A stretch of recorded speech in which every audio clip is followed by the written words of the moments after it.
So right after I did the video on this Tara TM-9, I was looking at the magazines because the spring just didn't feel right. The spring and the follower, it just didn't seem to be, the rounds were kind of almost getting stuck in the magazine as I would thumb them out of the magazine. They were nosediving a lot, and I just was really worried. I said, man, these magazines are going to be horrible.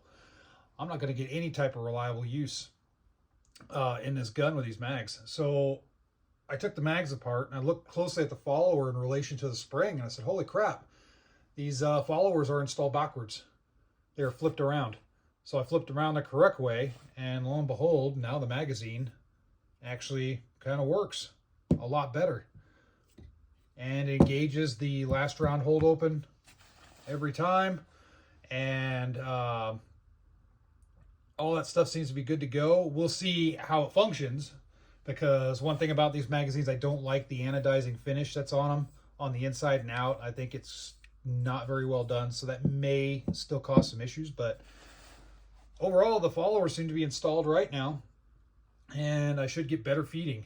So just, if you have one of these guns and the magazine is just, it doesn't look right, rip it open, look at the insides. There might be a good chance that the follower is backwards.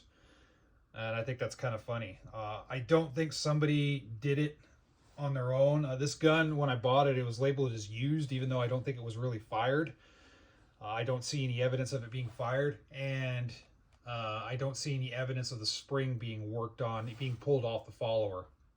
Because with this design of spring and follower setup, it'll leave marks on the bottom of the follower if you rip that spring off. I didn't see any of that, so I think that's just the way it was installed at the factory. Just poor quality control. Just it is what it is, and that can happen. You have to remember that sometimes people that are installing stuff at factories, for firearms factories, they aren't necessarily firearm buffs or anything. They're just people that want a job. So they'll go and start doing something, and then they just inadvertently start putting it together the wrong way. And if there's not a lot of QC, they just pump out hundreds of these or thousands, whatever, and they just don't pay attention. So anyway, if you have any issues, especially if you have a TM-9 and the magazine seem wonky, feel free to rip it open, look at the guts. There might be a chance that something just was put on backwards. Just wanted to share that with you guys. I thought it was kind of funny.